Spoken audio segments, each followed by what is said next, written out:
Բարի և օրհնյալ առավոտ, սիրելի հարազատներս, թող Տեր Հիսուս Քրիստոսի շնորհը, Աստծո սերը և Սուրբ Հոգու հաղորդությունը լինեն բոլորիս հետ։ Թող Աստծո շնորհի, սիրո, հաղորդակցության, ընկերակցության այս աստվածային ներկայությունը վերափոխի, նորոգի և ազատի մեզանից յուրաքանչյուրին, որպեսզի մենք ապրենք այնպիսի կյանքով, որ հաճելի կլինի Աստծուն, կլինի ըստ Աստծո խոսքի, կլինի ըստ Աստծո կամքի, համահունչ Աստծո հետ, հաշտված Աստծո հետ, ու որ շրջապատի մարդիկ էլ մեր կյանքերում կտեսնեն Աստծո շնորհով մեր կյանք եկած այս փոխված ավելի շուտ կյանքերի պտուղները և նրանք էլ կձգտեն դառնալ Աստծուն, կենդանի ուղեցույց կդառնանք ուրիշների համար դեպի Հիսուս Քրիստոսը։ Ես սա եմ աղոթում ինձ համար, սա եմ աղոթում իմ ամուսնու համար, իմ ընտանիքի բոլոր անդամների համար, իմ հարազատների համար, ձեզանից և ձեր ընտանիքի անդամների յուրաքանչյուրի համար, Հիսուսի անունով, թող այսպես լինի, ամեն։ Հիմա անդրադառնանք Թոմաս Ուոթսոնի ապաշխարության վարդապետության գրքի ընթերցանությանը և մեկնաբանությանը։ Մենք երեկ խոսում էինք այն մասին, որ ապաշխարությունը պատվիրան է Աստծո կողմից, մարդու ընտրությանը թողնված չէ և ապաշխարությունը անհրաժեշտ է բոլոր մարդկանց համար։ Եվ մենք թվարկում ենք տարբեր խմբեր մարդկային։ Այսօր խոսելու ենք այն մասին, որ ապաշխարությունը անհրաժեշտ է ամեն խաբեբայի համար։ Սաղմոս 119-ի 118 խոսքում ասվում է. «Դու անարգում ես բոլոր նրանց, ովքեր հեռանում են քո հրամաններից, որովհետև նրանց նենգությունը սուտ է»։ Երեմիա 4:22-ում էլ ասվում է. «Որովհետև հիմար է իմ ժողովուրդը, ինձ չճանաչեցին, նրանք անմիտ որդիներ են և բան չեն հասկանում, նրանք իմաստուն են չարություն անելու համար, բայց բարություն անել չգիտեն»։ Եվ նման խաբեբա նենգ մարդիկ օգտագործում են խելացիությունը միայն օրենքը շրջացելու համար։ Հավատքով ապրելու փոխարեն նրանք ապրում են իրենց խելքով։ Սրանք այն մարդիկ են, ու սրանց մեջ կան հավատացյալ մարդիկ, ովքեր ձևացնում են, թե օրինակ աղքատ են, թե չունևոր են, որպեսզի իրենց ծրագրերով նրանք հարստանան։ Ինձ սխալ մի հասկացեք, ասում է հեղինակը, ես նկատի չունեմ նրանց, ում Աստծո նախախնամությունը խոնարհեցրել է, որոնց ֆինանսները ձախողվել են, բայց ես նկատի ունեմ նրանց, ովքեր ձևացնում են, թե դժվար ֆինանսական իրադրության մեջ են, որպեսզի խաբեն իրենց պարտատերերին, իրենց հարազատներին, իրենց ընկերներին։ Կան ոմանք, ովքեր հարստանում են սնանկ, բանկրոտ ձևանալով, կամ ձևացնում են, որ փող չունեն պարտքը վերադարձնելու համար։ Այս մարդիկ նման են մուրացկանների, ովքեր կեղծ վերքեր են նկարում իրենց վրա կամ կտրտում են իրենց, որ վերքոտ լինեն, որպեսզի կարողանան խղճահարություն և գթություն առաջացնել ու այդպես մարդկանց խաբել ու հարստանալ։ Այս մարդիկ ապրում են խաբեությամբ։ Նրանք ձևացնում են, որ ոչինչ չունեն, բայց այդ ոչնչից մեծ հարստություն են ստեղծում և կուտակում։ Հիշենք, որ որևէ մեկը երկնքի արքայությունը չի կարող զավթել կամ մտնել խարդախությամբ ու խաբեությամբ։ Մարդիկ պետք է իմանան, որ նման հարստություն դիզելուց հետո ներս է գալիս սատանան այս մարդկանց կյանք և անեծքն էլ իրենց բանկային հաշիվների ու հարստության վրա։ Նման մարդիկ պետք է արագապաշխարեն, որովհետև տեսեք ինչ է ասում 20-րդ առակի 17 խոսքում. Խաբեությամբ վաստակած հացը քաղցր է մարդու համար, բայց նրա բերանը հետո լցվում է խիճով։ Այսինքն խաբեության, ստի, խարդախության, նենգության միջոցով ստացված հացը կարող է քաղցր լինել, բայց միևնույնն է, մի օր փսխելու ես այդ ամենը, պատիժը կրելու ես կամ այս երկրում, կամ էլ դժոխքում։ Ապաշխարությունը անհրաժեշտ է նաև լավ քաղաքացիների համար։ Այս մարդկանց հեղինակությունը մաքուր է, կարծես նրանց վրա բծեր չկան։ Նրանք զերծ են բացահայտ մեղքից, եւ նման մարդիկ կարող են մտածել, որ ապաշխարության կարիք չունեն։ Մեզանից շատերը այս վիճակում են։ Նրանք կարծում են, որ իրենք այնքան լավն են, որ երբ ասում ես, որ Աստծո ողորմության կարիքն ունենք, նրանք իրենց ուսերը թափ են տալիս ու ասում, ես չունեմ ողորմության կարիք, որովհետև ես լավ մարդ եմ։ Բայց իրականում հենց այս մարդիկ հաճախ գտնվում են ամենավատ վիճակում։ Նրանք, ովքեր կարծում են, որ ապաշխարության կարիք չունեն։ Ղուկաս ավետարանի 15-րդ գլխի 7-րդ խոսքում ասվում է. ասում եմ ձեզ, որ այդպես էլ երկնքում ուրախություն կլինի մեկ մեղավորի համար, որ ապաշխարի, քան 99 արդարների համար, որոնք ապաշխարության կարիք չունեն։ Այսինքն, Հիսուսը եկավ մեղավորների համար։ Եթե դու գտնում ես, որ դու ապաշխարելու կարիք չունես, որ դու մեղավոր չես, ուրեմն Հիսուսը քո համար չի եկել։ Եվ Հիսուսի թագավորության մեջ էլ դու տեղ չես գտնի։ Հասկանանք սա։ Հիսուսը չի եկել այսպես կոչված անմեղների համար, նա եկել է նրանց համար, ովքեր գտնում են, որ իրենք մեղավոր են։ Ու երբ որ այդ մեղավորը ապաշխարում է, երկնքում մեծ ուրախություն է լինում։ Նման մարդկանց լավ վարքագիծը, լավ պահվածքը դառնում է նրանց կործանման միջոցը։ Ինչու՞, որովհետև նրանք կարծում են, որ փրկչի կարիք չունեն, որ Հիսուսի կարիքը չունեն, որ իրենց լավ վարքագիծը իրենց փրկիչն է, որ իրենք կփրկվեն, քանի որ լավն են ու լավ վարքագիծ ունեն։ Կամ բարի են։ Իրենց այս լավ վարքագիծը դառնում է այն այսբերգը, այն սառույցակտորը հզոր, որին բախվելով սուզվում են ու կործանվում։ Բարոյականությունը չի կարող մարդուն դրախտ տանել։ Բարոյական մարդը իր մեջ կրում է դեռ Ադամի մեղավոր էությունը։ Ապստամբ է, չի համապատասխանում։ Մեղավոր լինել նշանակում է Աստծո ստանդարտին չհամապատասխանել։ Աստված ապրելու կյանքի ստանդարտ ունի, եւ մեզնից ոչ մեկը այդ ստանդարտին չի համապատասխանում։ Մեր բարոյական լինելը էլի մեզ հետ է պահում այդ ստանդարտից։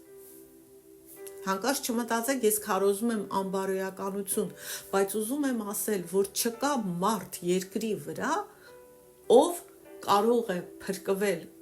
ու Աստծո թագավորությունում հայտնվել առանց ապաշխարելու, առանց Հիսուս Քրիստոսի։ Բարոյական մարդը իր մեջ կրում է դեռ Ադամի մեղավոր էությունը, բայց ունի արտաքին լավ վարք։ Իր մեղավոր էությունը չի մաքրվել։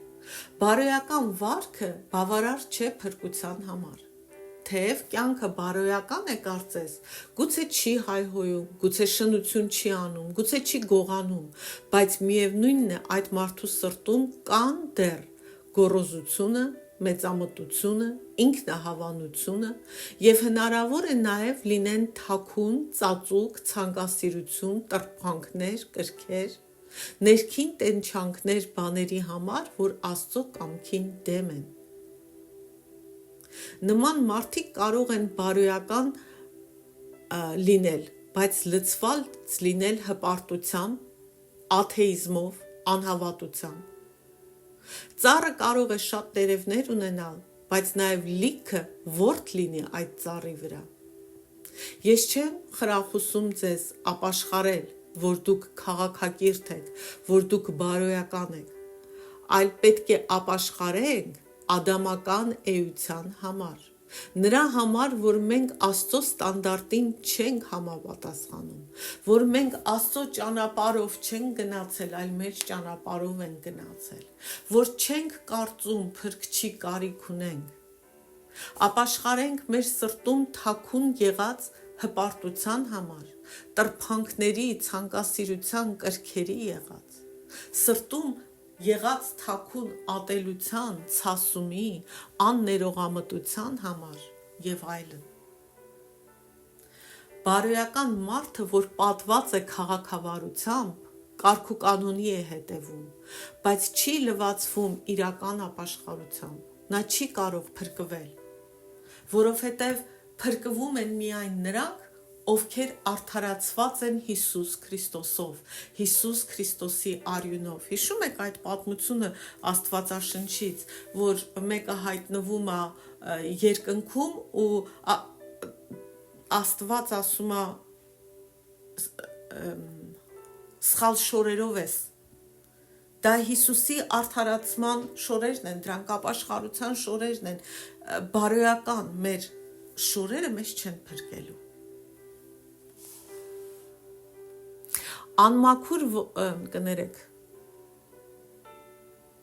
բարոյական մարդը, ով պատված է քաղաքավարությամբ, կարգուկանոնի է հետևում, ինչպես ասեցինք, բայց չի լվացվում իրական ապաշխարությամբ, նա չի կարող փրկվել։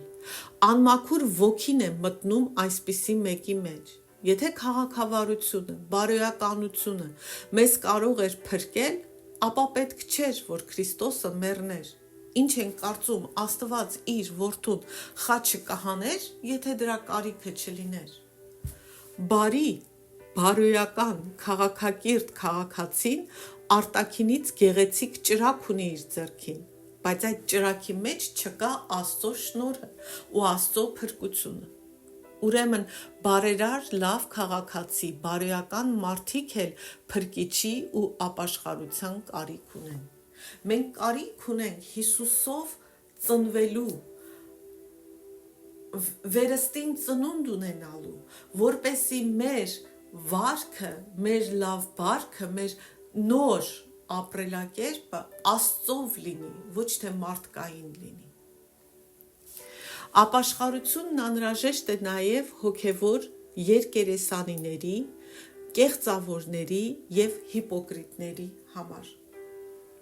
Հեղինակն ասում է. նկատի ունեմ նրանց, ովքեր գիտակցաբար թույլ են տալիս իրենց մեղք գործել։ Նման կեղծավորությունը սրբության կեղծումն է ու սրբության պղծումն է։ Այսպիսի կեղծավոր երկերեսանի մարդը կամ նման հոգևոր դերասանը մի քայլ առաջ է գնացել բարոյական քաղաքակիրթ մարդուց, և այս մարդիկ հագնում են կրոնավորի հագուստը, ես նկատի չունեմ քահանայի միայն, այլ իրենց հոգևոր են ձևացնում, իրենց հավատացյալ են ձևացնում, չնայած նույնը կարա լինի քահանան, նույնը կարա լինի կաթողիկոսը, ով ուզում է լինի, երբ որ դու ձևացնում ես։ Նա ընդօրինակում է աստվածապաշտության մի ձև, բայց ժխտում է Աստծո զորությունը, հավատքի զորությունը։ Երկրորդ Տիմոթեոս 3:5 խոսքում ասվում է. նրանք արտաքուստ աստվածապաշտ են, բայց աստվածապաշտության զորությունը ուրացել են, նրանցից խուսափիր։ Այս կեղծավորները պարզապես սրբի տարազ են կրում։ Նրանք հրաշալի շոու են սարքում իրենց կրոնից։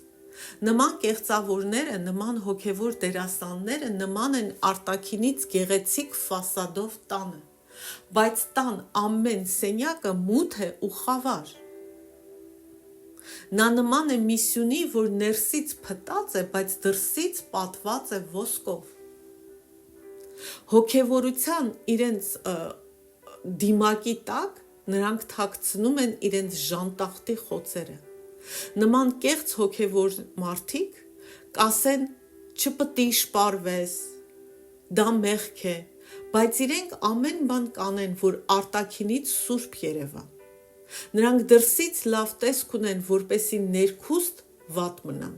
ներքուստ մեղք գործեն։ Հետևաբար, հիպոկրիտ բառը բնօրինակում նշանակում է և կեղծավորություն, և սրբապղծություն։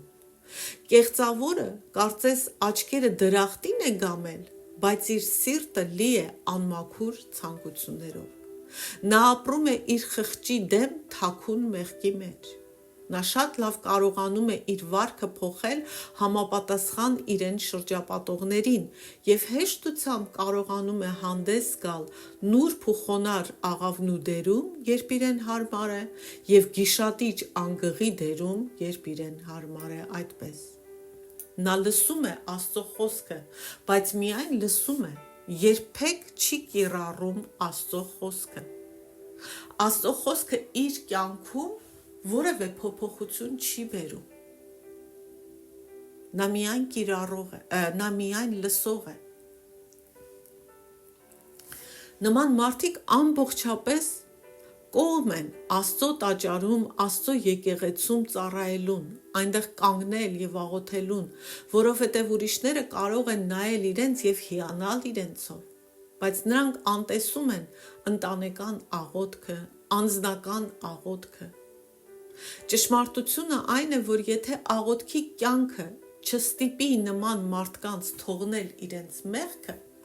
ապա մեղքը կստիպի նրանց թողնել աղոթքի կյանքը։ Նման կեղծավորները հոգևոր խոնարհություն են ձևացնում, բայց դա անում են, որպեսզի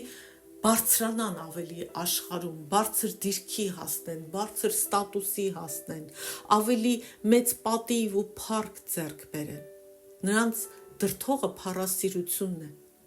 Նման մարդիկ ձևացնում են, թե հավատ ունեն, բայց օգտագործում են իրենց հավատը շատ ավելի ձևական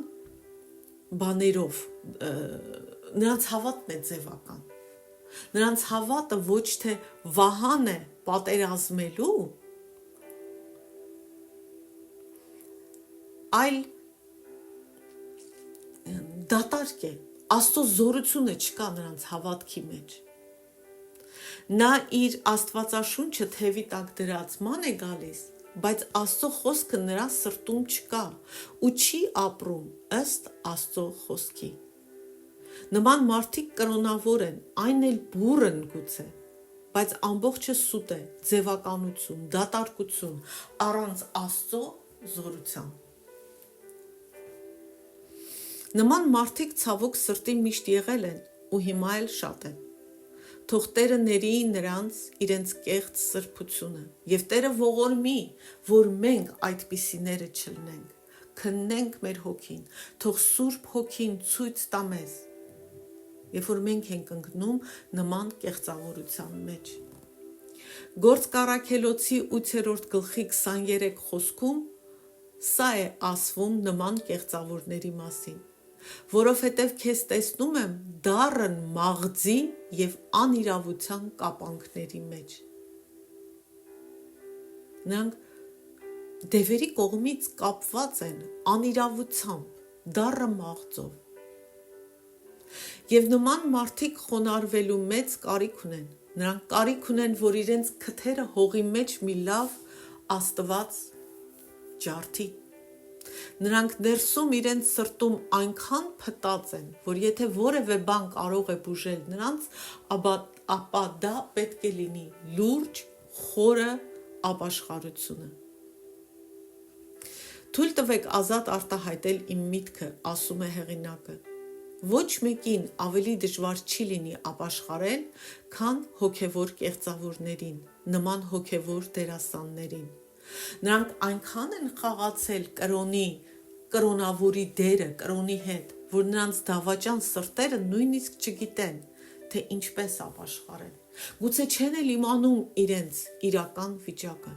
Նրանք հավատացել են իրենց ստերին, իրենց կեղծ սրբությանը։ Կեղծավորությունը ավելի դժվար է բուժվում, քան մյուս հիվանդությունները։ Կեղծավորի սրտում թարախապալարը հազվադեպ է տրաքու։ Եթե դեռ ուշ չէ, դիմեք Աստծուն ողորմության համար։ Եվ մենք էլ պետք է աղոթենք Աստծուն, որ մենք հանկարծ հոգևոր կեղծավորներ չլինենք։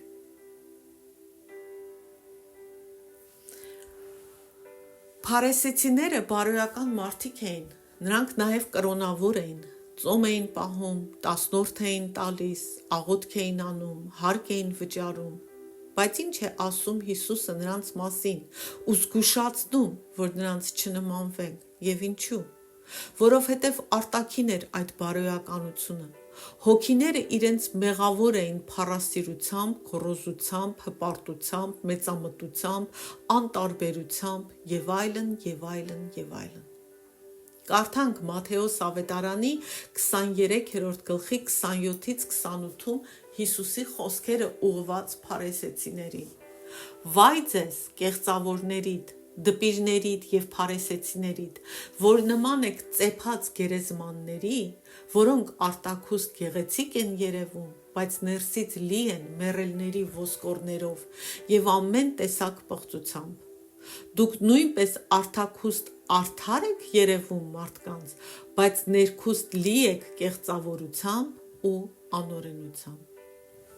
Մատթեոս 16-րդ գլխի 6-ում էլ Հիսուսն ասում է. տեսեք եւ զգուշացեք փարիսեցիների եւ սադուկեցիների խմորից։ Այսինքն նրանց նման երկերեսանի մի եղեք, արտաքնապես լավ վարքագծով, արտաքնապես բարոյական, արտաքնապես արդար, բայց մեջից փտած։ Եվ փարիսեցի ու սադուկեցի դա չի նշանակում միայն կրոնավոր, չի նշանակում միայն քահանան կամ տերտերը, այլ ցանկացած մարդ, որ իրեն հոգևոր է ձևացնում։ Նրանք, ովքեր մեղավոր են նման կեղծավորության մեջ, պետք է դողան վախից, ասում է հեղինակը։ Նրանց վիճակը մեղսավոր է եւ տխուր։ Որովհետև հավատքը, կրոնը իրենց սրտի ընտրությունը չէ, այլ այդ քայլին գնացել են, հավատացյալ են ձևանում, կրոնավոր են ձևանում, իրենց անունը եւ իրենց կարգավիճակը բարելավելու համար։ Սա նրա համար չի, որ իրենք Աստծո սերն են ընդունել, սա նրա համար չի, որ իրենք հասկացել են, որ իրենք մեղավոր են ու փրկչի կարիք ունեն։ Ոչ։ Այս ամենը միայն նրա համար է, որ իրենց ստատուսը բարձրացնեն, իրենց փառքը, իրենց անունը։ Նրանք չեն սիրում հավատքը, այլ օգտագործում են հավատքը։ Նրանք չեն սիրում Աստծուն, նրանք չեն ապաշխարում, նրանք չեն ընդունում իրենց մեղքը։ Նրանց վիճակը տխուր է երկու պատճառով։ Նախ, քանի որ խաբեության այս արվեստը չի կարող երկար պահվել, վերջի վերջո ամեն բան բացահայտվում է, Աստված ասում է ոչ մի բան թաքուն չի մնում։ Երկրորդ, քանի որ Աստծո բարկությունը ավելի ուժեղ է թափվելու կեղծավորների վրա։ Նման հոգևոր կեղծավորները, երկերեսանիները, հիպոկրիտները անարգում են Աստծուն եւ արատավորում ավետարանի Հիսուսի բարի լուրի, բարի անունը։ Հետևաբար Տերը պահում է ամենամահաբեր նետերը սրանց համար։ Եթե հեթանոսները պախարակվելու են, կեղծավորները կրկնակի անիծված կլինեն։ Դժոխքը կոչվում է կեղծավորների վայր։ Մատթեոս 24:51-ում կարդում ենք. Եվ նրան մեջտեղից կկտրի ու նրա բաժինը կեղծավորների հետ կդնի։ Այնտեղ կլինի լաց եւ ատամների կրճտոց։ Սա է լինելու հոգևոր կեղծավորների, հոգևոր երկերեսանիների, հիպոկրիտների հավիտենական կեցության վայրը ու նրանց ժառանգությունը։ Այսքանը այսօր։ Աստված թող ողորմի մեզ այնքանով, որ Սուրբ Հոգին ցույց տա մեր ամեն մի մեղքը, մեր ամեն մի կեղծավորությունը, որ Աստված ողորմի եւ ապաշխարության հոգի լցնի մեր մեջ։ Տրտում ու սուկ ու տառապանք մեր մեղքի համար բարձրացնի, որպեսզի ապաշխարենք եւ չմնանք նման սարսափելի ձևով խաբտվածներ։ Աստված օրհնի եւ պահպանի յուրաքանչյուրիս Հիսուսի արյան պաշտպանությունն եմ հռչակում ամեն մեկիս վրա։ Սուրբ Հոգու կրակով պարուրում եմ յուրաքանչյուրիս, մեր տները, մեզ պատկանող ամեն մի բան, մեր քաղաքները, մեր երկրները, Թող Տիրոջ հրեշտակները կանգնեն մեր աջից, ձախից, վերևից, ներքևից, թող Տերը ողորմի մեզ, թող արյունարբու մարդիկ հեռու մնան մեզանից, թող մեր սրտերը խոնարհվեն Աստծո առաջ, մենք խոնարհվենք Աստծո առաջ, որպեսզի նա էլ մեր գլուխները բարձրացնի, Աստծուն սիրենք, Աստծո սիրով առաջնորդվենք, որ մնացած ամեն բան տեղն ընկնի։ Ամեն։